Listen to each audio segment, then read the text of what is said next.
大家好，欢迎回到会生活种菜。马上就要3月了，我相信大多数地区天气会一天比一天好，最极端的寒流已经过去了。相信很多朋友早就等不及要种菜了。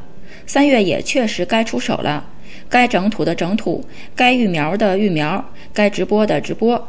今天我就介绍15种可以在3月份种植的蔬菜供大家参考。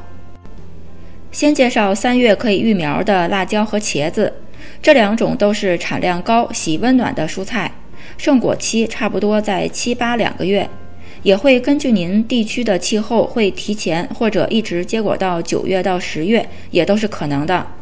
如果您那里4、5月份就已经夜晚最低温度在10摄氏度以上了，或者有个简易暖棚，或者室内的光线还可以的话呢，2、3月份就可以提前在室内育苗了。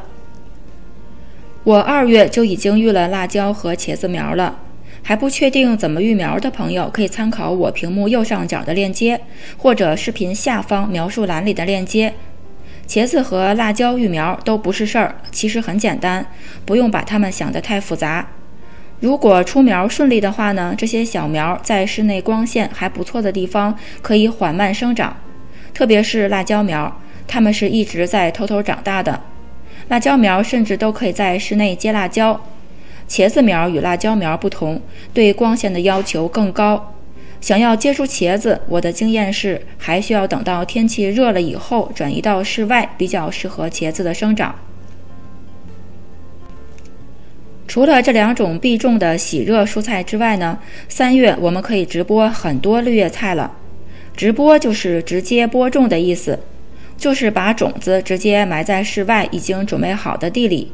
因为天气转暖了，绿叶菜其实不需要育苗的。我经常都是简单粗暴的撒种盖土，如果实在发现出苗以后太密了，可以适当拔除一些来建苗。大多数绿叶菜都是喜凉的，其实南方的朋友更适合在冬天1、2月份种，那我这里就相应的退后到3、4月份种。我们可以种的有生菜、油菜、菠菜、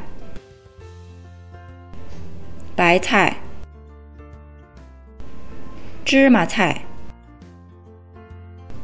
油麦菜、西洋菜、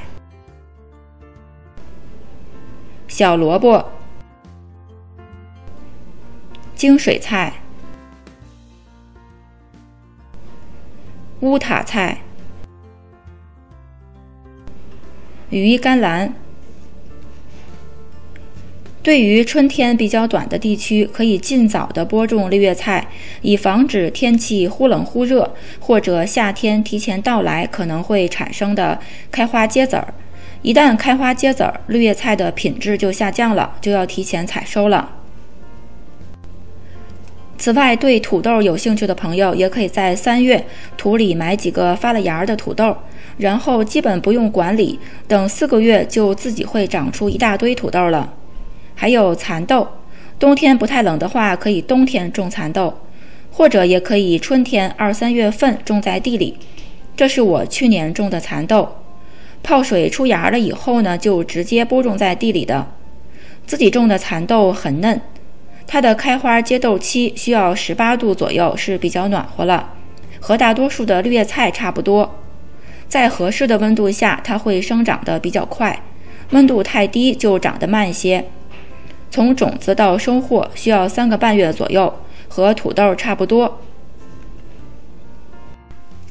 以上就是我总结的3月种什么菜。对于春天比较长的地区，春天是种绿叶菜的黄金时期。祝大家把握时机，大丰收。感谢您的收看，咱们下期再见。